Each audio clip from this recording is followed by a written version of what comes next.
Good morning, this is Michael Leahy of the Irish Freedom Party. Lockdown, as we predicted last April, is becoming ever more repressive, more and more pointless and more damaging. It is corrupting our public life and sapping our people's morale. As an example, let me relay my experiences on St. Patrick's Day. I travelled to Dublin. I actually had a legitimate reason for being in Dublin under the regulations, but I also wanted to be in O'Connell Street to sing a hymn to St. Patrick and possibly to give a speech to anyone who cared to listen on the sheer stupidity and fatuousness of the present lockdown policy. I was with some other members of the Irish Freedom Party, and it seems we may have been identified as we were approached by members of the Garda Síochána and told in no uncertain terms to go about our business and that we would be arrested without further notice if we did not depart. I understand many people in the street were actually being arrested. This is not the kind of engagement we had been promised by the Garda authorities prior to St. Patrick's Day, and I'm afraid it represents a very heavy-handed approach to peaceful citizens, which is not acceptable in any free society. In case you didn't know, the term lockdown is derived from the American Prison Service. It is a technique used to punish prisoners. I'm afraid if this type of policing continues for very long, that Garda Síochána may well begin to lose the respect and friendship of the public, upon which it depends to carry out proper policing. There is no doubt that our freedom is under attack, and I'm not just talking about the loss of liberty that we've experienced during the lockdown. There can be no doubt that the universally accepted values of human rights that bestow freedom or that guarantee freedom are under attack.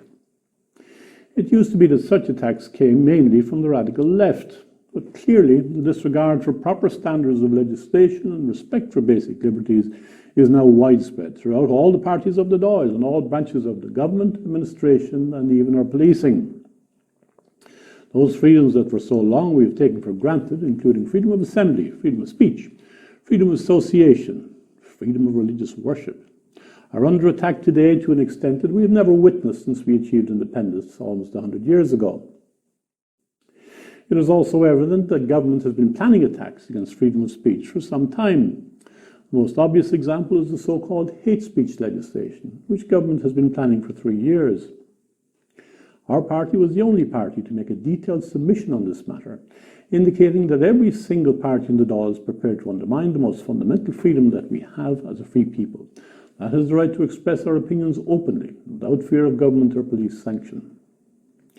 We should be under no illusion that the lockdown with its restrictions and freedom of movement is not a temporary matter, but seems to be a dry run for what governments internationally are planning into the long term, with sources in our own government suggesting that some type of ongoing restrictions could be in place up to the year 2025. The latest ruse to justify this is that Ireland should push for a situation of zero COVID, something that no other country is promoting. We all know that a state of zero COVID is something that will probably never arrive, and we'll be like the donkey with the carrot being continually dangled in front of his nose. Well, the Irish people are not donkeys. I was looking back over some of my videos, and it's almost exactly 1 year ago that our party became the first party to call for an end to the general lockdown and to call for a roadmap to get us out of this so-called 3-week period which was introduced to flatten the curve. Do you remember that? It seems like a hell of a long time ago now. It was obvious to us even back then that the correct course of action was to identify those most at risk and to give them every possible protection, rather than quarantining the healthy and not at risk population. Instead of that, government has embarked on a policy which has immiserated the elderly and had a hugely destructive impact on our society and our economy, with the harshest measures falling on those least able to sustain them. It is the ordinary Irish people, the families, the small business people, the people who work for low wages. These are the people who are being asked to pay the highest price for the government's reckless policies, which will impoverish those same people for years to come. Can we doubt that the banks and financial institutions are now getting ready to repossess properties once the PUP is ended and once there is mass unemployment resulting from its actions? Our family life is being destroyed with massive unnecessary unemployment. The elderly are being abandoned to loneliness and fear, and our children are having their educational opportunities blighted. The absurdity of children's birthday parties being closed down, or the guards preventing the distribution of Holy Communion. This is the type of theatre, macabre, that has reached Kafkaesque proportions. Why is it always the small individuals and their economic and private lives who bear the highest burdens, while multinational corporations are facilitated to prosper? Why have all of the retail sector, other than those of the major corporations, been forced to close? Why is it that the Chinese government, the originator of this virus, and the only country whose stock market is booming, is being facilitated in its takeover of so many Irish companies and educational institutions? We are watching those in the public sector continue to draw their full wages, while those in the hospitality sector, the construction sector, and small services sector are forced to watch their businesses close, possibly never to reopen. We are being dictated to by a protected government system, which cares nothing for the genuine suffering of ordinary people. The government is borrowing at least 1.2 billion a fortnight to fund an unnecessary and pointless destruction of our economy. The only way this will be paid for in the long run is by a massive period of inflation, which is effectively a tax on savings and a tax on the privately held pensions of all of us, and will impose the greatest hardships on the poorest people. In addition, there are simply too many elements of the lockdown, which are far too convenient for government. Why is it that Ireland is one of the only two countries in Europe which prohibits the worship of God? Is this not a convenient pretext for the atheistic Marxists who control our government and have exercised huge influence on all our major parties to put an end to Christianity once and for all in this country, as they have so long wanted to do?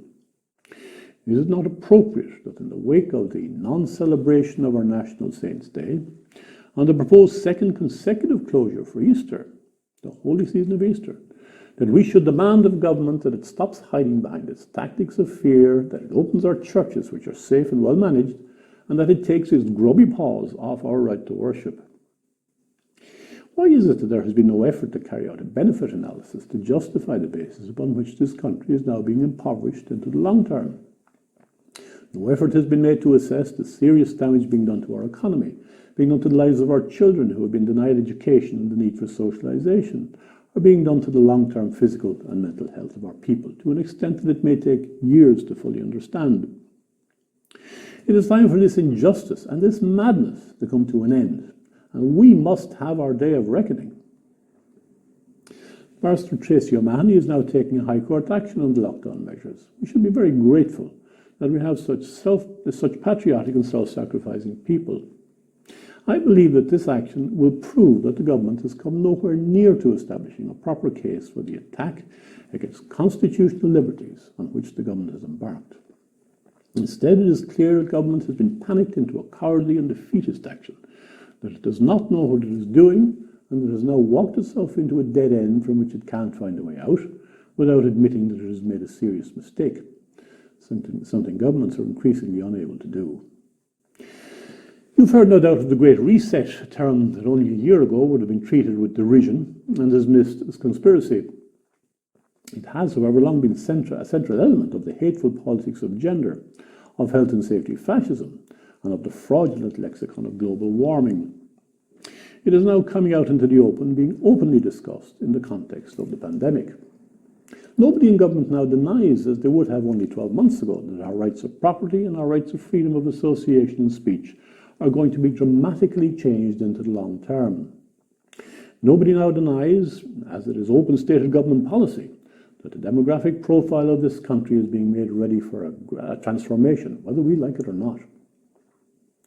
We cannot stand idly by and allow deceitful and dishonest establishment directed from Europe and with the connivance of the powerful to trample on the hard-won liberties and freedom of our people. Who would have believed that the World Economic Forum, in lockstep with the most powerful multinational corporations in the world, are now openly talking about the year 2030, where, quote, people will own nothing, where everybody will be tracked and monitored, and where life has never been so good, quote unquote. And if you believe that, you'll believe anything. It is very hard to regard that proposal as anything other than an effort to introduce a type of global communism. Unless we are very careful, we will fall into that dreadful and odious trap which will exact an unending and frightful toll in human misery and suffering. Isn't it appropriate to ask, have we learned nothing from our history?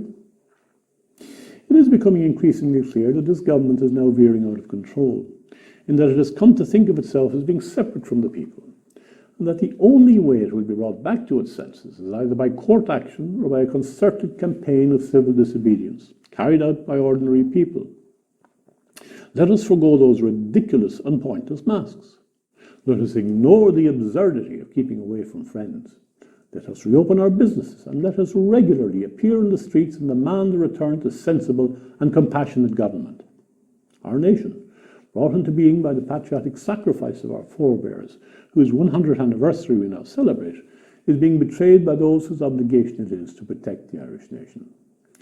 Those who have sold our interests both to the horrible European bureaucracy and the deeply corrupt multinational corporations care nothing for the future of this nation or its people. I can only encourage all of you to make your resistance felt, to make your anger at the senseless policies of this government known, and to make it clear that we will not continue indefinitely down a road which can only lead to the effective ending of the Irish nation. It is perhaps time for Irish people again to implore St. Patrick, as he did in previous generations, on Erin's green valleys, look down in thy love. And after we have said our prayers and appealed for divine intervention, which I can assure you we're going to need, then it is time to make our voices heard and to raise again that great Irish cry of liberty, which has always made the tyrant tremble and the traitor fall. In the words of that great hymn, which until recently was always sung on our National Day, let our hearts burn for God and St. Patrick and our native land. It is now time to put an end to the creeping tyranny and to cry out once more for the establishment of a just and lasting freedom for the Irish people. This has been Michael Leahy of the Irish Freedom Party. Thank you for listening.